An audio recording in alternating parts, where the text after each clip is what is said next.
Yeah, hi. Alrighty, folks, ladies and gentlemen, it is time for your late night NXT Great American Bash 2023 review.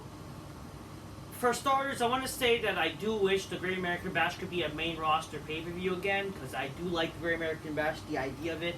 I do think it could be a good pay-per-view that they have in July, as a July 4th weekend type of thing. I mean, they're doing Money in Bank. I would instead do like maybe Money in Bank move to June again. Maybe they can move Money in Bank to June. Heck, even late May, something. Like, I do think, like, yeah, sure, do, WrestleMania, then Backlash, then Money in Bank. That's what I would do. I would do something like that, and then they have the Great American Bash as a pay-per-view that they do in America, obviously. It would not make sense doing it in Saudi Arabia, obviously, or whatever. And if they want to do a pay-per-view in Saudi Arabia, then maybe they can do that in Money in Bank.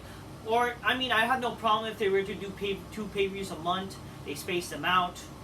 Depends on the scheduling. But I do think that they should try to do, like, Money in Bank, not Money in Bank, do Great American Bash as a 4th of July weekend pay-per-view instead. Or they could always wait to do Money in Bank in late July, you know what I mean? And try to do SummerSlam again in around August and whatever. I don't know, something. You could do Money in Bank, or again, Great American Bash could even be like after 4th of July weekend. It could be whatever.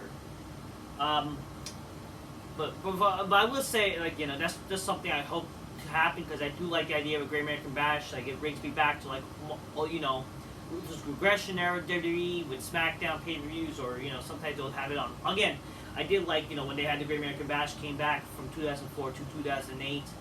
Remember the Bash? Yeah, I can't believe it.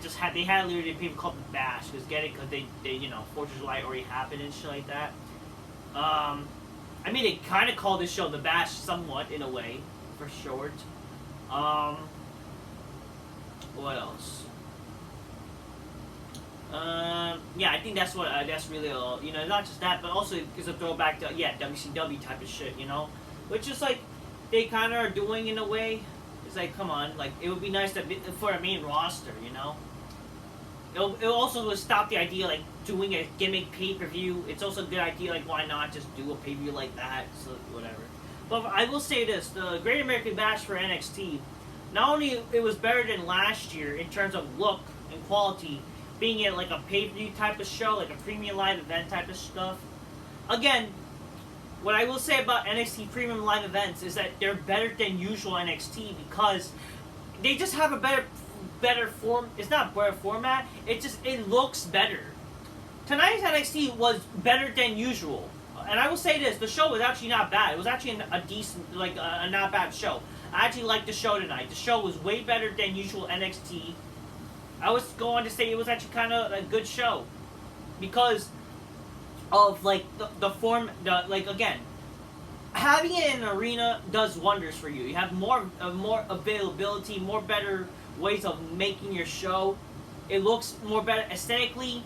You're able to do like some pyros and stuff. If anything, it helps these wrestlers get more better for main roster because of that fucking format. You're having it in an arena. It would be nice that why not do the shows in an arena? Like, if you want, I think like if you promote your show better, you could have it in a small arena, and then you could have like these big shows be in a big arena like this show.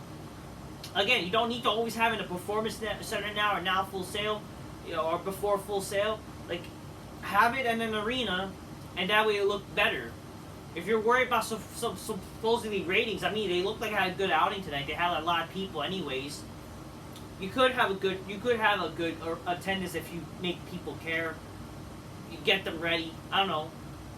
I don't even mind of the idea. Sure, if you have to maybe pre-tape the show before a Raw or SmackDown, sometimes, at least it gives that opportunity in a way. Get these wrestlers ready. That's something I will say again. I liked about the old, even though NXT was a game show, it's like no one cares about the NXT. Like, even though, I mean, when it got old, like, I even fucking watched the old NXT when it became a game show, but, it looked better still. It still looked like something, because you had a lot of people there and to react and stuff like that, so. But yeah, overall, I will say this is something that I wish NXT would be more like, actually performing in front of an arena, And I think if you were to do that, it actually, would actually work more better than the Performance Center. Anyways, the show started with with Cody Rhodes, like, my dad would be proud. He made the Great American Bash. He loved American, get it? Because, we gotta always fucking cocktail Dusty, and we use Cody Rhodes. Cody was like, yeah, my dad would be proud. My dad is Dusty Rhodes. I'm a son of a plumber, and like, shut up. Whatever. The first match, the Tony D'Angelo family, which is Tony D'Angelo and Stacks, they defeated Gallus for the tag titles. Happy with the outcome. Happy that Tony D'Angelo and Stacks won. Like the story. Like that Tony D'Angelo. Again, I like Tony D'Angelo. I'm a big fan of him. I like Stacks too. Love the pairing with them. I do view Tony D'Angelo as like a singles wrestler, but I don't mind him being a tag wrestler with Stacks. They could have that mutual relationship. Some people think they might turn on. No, I don't want to see that. Why not have a mutual setting for each other? Why not? And heck, I don't know. Maybe they could try to establish something with Stacks. Like if he was to be a singles wrestler, like they'll have like the mutual respect, that they care for each other. They're like family type of shit. Then sure. But again, I like this that they became tag champs. I love Tony D'Angelo. I'm happy he became a champion in NXT. I don't give a fuck about Gallus. I think they're charisma vacuums. But again, the match was whatever, but I'm happy with the outcome. The match was like, not terrible, but just whatever. Stacks did, flip and whatever. Wasn't that big, but, Tony D'Angelo did some good things. He's a good wrestler. I like Tony D'Angelo. Again, Tony D'Angelo is one of my favorites in NXT. Probably my favorite, honestly, right now in NXT, aside from Braun Breaker. Definitely one of my favorites, and I'm happy that he's, doing stuff. They're doing stuff with him. I'm glad with that. So that's good. The second match, Roxanne Perez defeats Blair Davenport in a Weapons Wild match or something, whatever it is. Like, yeah, I think that's what it's called. Again, like, just call it a hardcore match. Just call it a street fight. Call it no qualifications. Why did this match have to be called a Weapons Wild match? Like, if you're saying Weapons Wild, then shouldn't, like, all the weapons be around? And I hate that the term weapons, like, anything could be a weapon in wrestling, like, why do we have to make it clear, like, oh, weapons, sure, whatever. But it would be nice that, like, if you're gonna call Weapons Wild, like, shouldn't they take the weapons already out already, whatever? Just call it a hardcore match. I hate when they call, like, a weaponized steel cage and stuff like that. Like, just let the wrestlers bring out the weapons or something. Because then, like, anything could be weapons. Also, like, get it? We have weapons here and stuff. I don't know. Just something to make it more sense. Especially, like, when there was, like, a lot of weapons outside of the match. You gotta just call it as a hardcore match, no DQ, something. It felt like this match should have just been called a street fight, because they were like in kind of like street calling, especially Roxanne. And I'm not gonna lie to you, Roxanne, like, even though I'm not like think like she's the hottest or I'm so attracted, like, she is cute, and Blair Davenport is alright, so I didn't hate this match. They're kind of cute and shit like that. Don't hate it. Don't mind this match. The match was not bad.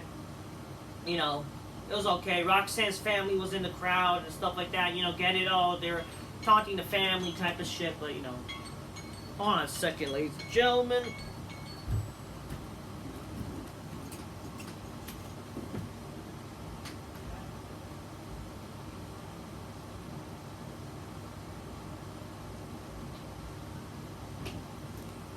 Alright, I'm back.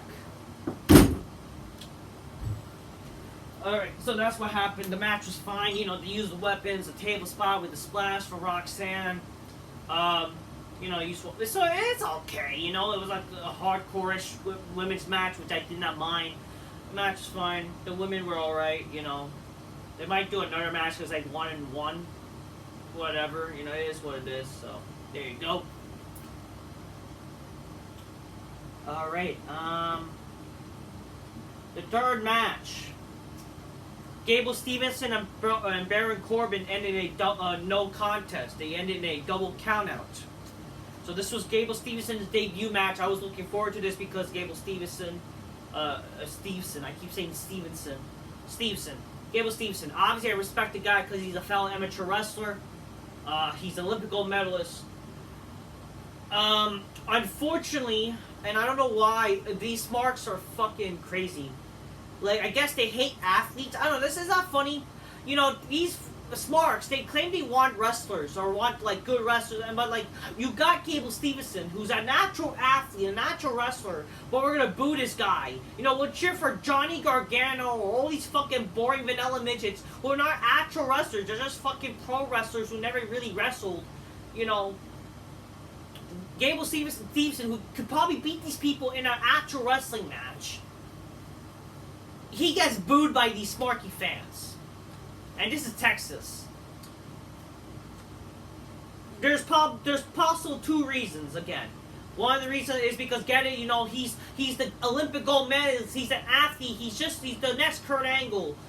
I don't know why, again, I'm not saying, like, you know, sure, don't book him and try to say he's the next Kurt Angle, but, like, sure, try and, like, you know, have that as an advantage, that he's an athlete, he fucking won for his country. That's not a problem, but yeah, definitely, like, saying he's the next Kurt Angle is not helping. But two, apparently this is one of the reasons why people are hating him, is the fucking Me Too movement crap. So if Gable Steveson was falsely accused, it was basically, he was falsely accused of sexual harassment. He was like, that he raped the bitch or whatever. And I hate that shit. I hate that people getting falsely accused. And it sucks that really, these smarks, and this is Texas. I thought Texas is a fucking conservative place where, you know, you're gonna fucking support people who get falsely accused. I guess I'm wrong, because apparently this country fucking, you know, that fucking state voted blue. So fuck Texas now. Or people are just getting dumb. So it's fucking sad that fucking, you know, you can get falsely accused of something and people think it's true. Real, like, come on here. And we're gonna hate Gable Steveson, who is, fuck it, he's better than fucking Johnny Gargano, because only Johnny Gargano just do kicks and flips. All these other stupid vanilla midgets. But let's hear on Gable Steveson, who didn't look too bad tonight. Yes, he is green. This is new thing, but again, he's been trained to be a actual wrestler. And you know what? He looks more realistic and does more realistic looking moves than all these fucking gay fucking vanilla midgets in wrestling. What, is it because he's an athlete? Like, I don't get it. Like, you guys want wrestlers. Is it because he's bigger than all these fucking wrestlers? Is it because he's bigger? Is it because he's, I don't know, what is it? But again, part of it is because, you know, we're gonna fucking say this guy, you know, they're trying to find a way to fucking make this guy fail. I'm not saying that this guy has things, needs to be improved. Because obviously he's green, he's been training a lot in amateur wrestling, so like, but again, at least he's a fucking realistic athlete. At least the guy is actually a wrestler. You know, I can believe that this guy can beat people up. But let's hate on this guy? Like, come on. We're gonna hate this guy, want this guy to be canceled? Like, fuck you. Fuck you fucking smarks. And again, a lot of these smarks are fucking SJW snowflake cucks. So fuck y'all that want this guy to fail. I'm not saying the match was great. The match wasn't great, but it was okay. You know, Baron Corbin, even though it kind of made Gable Steveson, he did look a bit weak. Like, again, by logic of anything, Gable Steveson would beat this guy like this. But I guess, again, he's facing a veteran like Baron Corbin, right? So I guess they booked this match like where he's like getting kind of a little like, you know, it's his first match, he's a rookie type of shit, you know, whatever. But then Gable Steveson, he did some big moves and whatever, but the match went in a double count out. Obviously, like a double count, like why? But I understand a little bit because, sure, you know, they're trying to reinvent Baron Corbin, but Gable, I don't know why, again, then why even have Gable Steveson face fucking Baron Corbin? Why even do that? But whatever. The match was fine. And then a double count out. The brawl ensues after the match. Fans chanted bullshit, but then let them fight. You know, they kept battling each other, but in the end, with Baron Corbin gets suplexed to the barricade. Not terrible, but not great, but, you know, whatever. I do see this. You know, the funny thing is, like, fans booing. It does remind me when Kurt Angle debuted. So, in a way, it kind of has that little kind of remnants of that issue where it's funny, like fucking Kurt Angle coming into a company, serving as, you know, being the Olympic gold medalist and fans booing for some dumb reason. I think they should do the same thing now. It's kind of sad that he has to do that, but fuck it, that's what he kind of has to do. Maybe they have to turn him kind of like a heelish type of character. Maybe that's what they have to do now with Gable. They might have to turn him heel like Kurt Angle. Definitely don't make him like a total ripoff of Kurt Angle, but definitely have some influences And, you know, definitely, because this kind of feels like definitely a modern day Kurt Angle scenario. For some reason, in the Attitude Era, fans were booing Kurt Angle. They kind of have to turn him heel. Like, and the fucking beauty of Kurt Angle, the guy was able to adapt. So, good for Kurt Angle at the time. And Kurt Angle fucking went on to be the best. Maybe, again, Gable Steveson has that potential. So maybe do something with that, and who knows? Maybe he could be something, you know? Maybe he could be benefit as a heel for a little bit. It would be nice to get, sure, as a babyface, but, you know, fuck it. Why not? Maybe you have to turn him heel right now, because the fucking smart's booing him, and, you know, he's an athlete, and it's like, why? Like, why would you hate on him? Like, you guys want great athletes who worked hard and shit, whatever.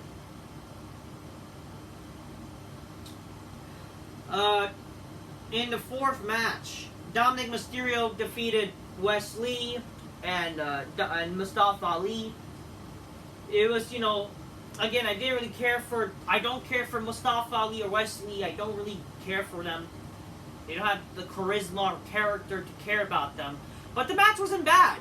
You know, for a triple threat match, it was not bad. You know, it felt like a kind of like a cruiserweight title match, you know, in a sense. It honestly felt like a cruiserweight title match. It kind of felt like cruiserweight wrestling in a way, you know.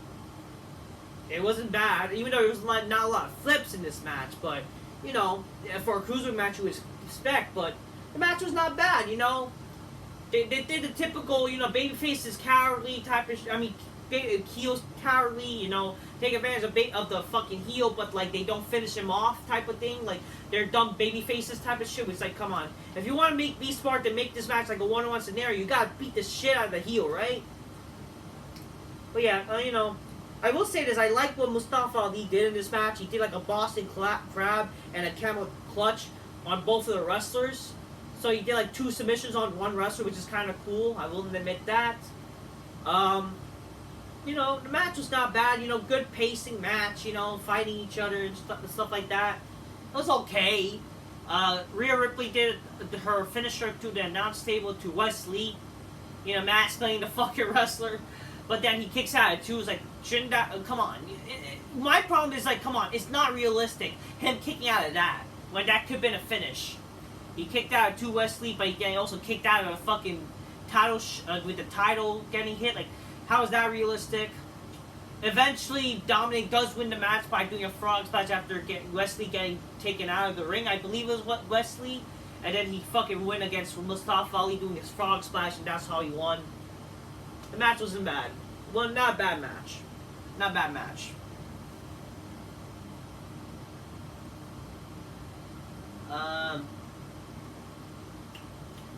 The next match, I believe this was the 5th match. Tiffany Stratton defeated Tia Hale in a submission match. Definitely fucking Tiffany Stratton looks fucking hot. Okay, both bitches are hot. They're invited my big black couch, make them go, oh shit, oh shit. Oh yeah, I can't drink this cola magnously because I just used some supplements. I gotta wait a certain time, but hey, they're still inviting my big black couch no matter what the fucking time it is. But you know, any time's a cola time, except certain times. But hey, it is what it is. But you know, we'll drink cola. This is good stuff.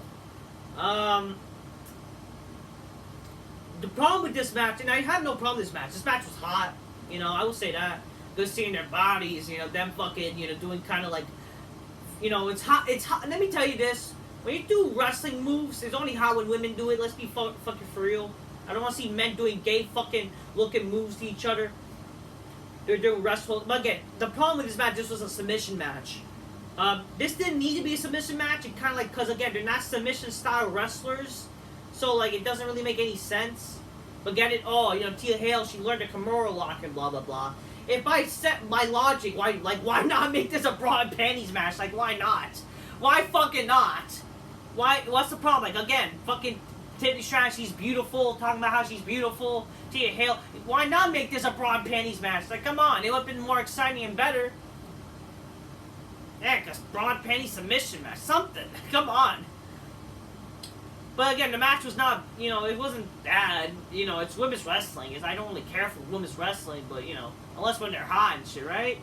But it wasn't terrible. You know, they did moves. Again, Tiffany Stratton, good in-ring ability. Like, she could do a good moonsault and could wrestle. She is good. Tia Hale is alright, too. And they're young. They're good stuff. It's good stuff, you know. They're strong in Kimura, fucking Tia Hills, but then like Tiffany Tran mentioned, the escaped. Then she does the Boston Crab eventually. After the moonsault, they did this thing where she lost by one of the fucking the fucking Duke Hudson guy threw the fucking towel after Andre Chasey was reluctant throwing the towel because it's too hard hitting the match. It's hard for her to fucking survive, even though they kind of were botching the ending a little bit. Like it wasn't. They didn't look that like way where she was gonna be close to giving up, or she was like gonna die if she didn't give up type of deal. But it is what it is, you know. The match wasn't terrible in-ring wise, you know. So look at that. I don't hate a women's match, you know. Backstage we see something with Dominic Mysterio, whatever, with the Dragon Lee and whatever. It is what it is. Oh, you do also have an earlier video, like an earlier pro with Trick Williams, like he's like saying, Carmelo he's gonna kick your ass and shit, man. He's gonna kick your ass, dragging off or something. Yeah, and the main event. Even though I'm not big fans of these wrestlers, I don't hate Carmelo Hayes. It's just like, yes, he's not believable to be like a world champion and beating Breaker and whatever. But yeah, so Carmelo Hayes defeated Ilja Dragunov. He's still the NXT champion. The match don't impress me. I'm not gonna lie. This match impressed me. Sure, it started off kind of boring with their gay technical wrestling shit, but it became a hard-hitting match, which I did like. I did like this match. I will say that's something I like about Dragunov. He is hard-hitting. I'm not a big fan of the guy. I don't think he's believable to be Gunter or whatever. But hey, the guy was a hard-hitting fucking wrestler. The guy was hard-hitting. Fucking, this match, it was good. It was actually good, They did some good moves in this match. Fucking some hard-hitting strikes. And by the end of the match, Trick Williams, he's trying to motivate, Carmelo, you gotta keep dig deep, brother, all that shit. Towards the end of the match, Trick Williams get hit by Dragunov, sacrifice himself when Ilja Dragunov was gonna hit Carmelo when he's outside. But yeah, I would say the end sequence was great. Fucking, you see Carmelo Hayes, he does a codebreaker, mid-air codebreaker.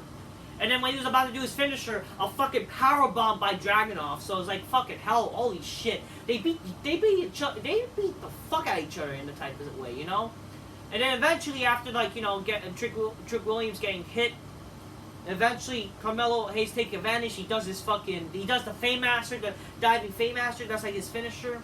And that's how he wins. He stands tall with Trick Williams. The match was not bad, man. It was good. I'm not gonna lie. I was surprised with the main event. Again, I'm not a big fan. And again, I was not really looking forward to this show, really. But hey, the show was not bad. Again, the show was in an arena. And, the matches were not bad. And, good outcomes. I like the show.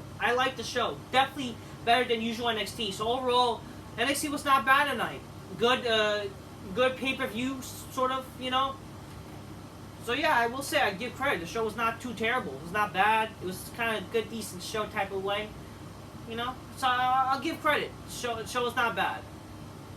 I would wish usually NXT would be more like this. I'm not saying it has to be like a pay-per-view style show, but have some storylines going on and stuff like that. Some characters, good shit going on, and be in an arena. Like, why you gotta be in a performance center?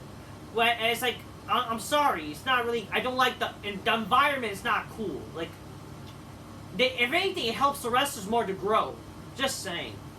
Anyways, just keep it real. Get your gauge closed by me. Sleep by Miss Bitch. Go, oh shit. That's all I'm gonna say. Mr. Stratton, come over to my big black couch. Bring your Barbie self. Why not? Until next time. Peace. Yeah. Bye. Decent show. Good show, people. Not bad show.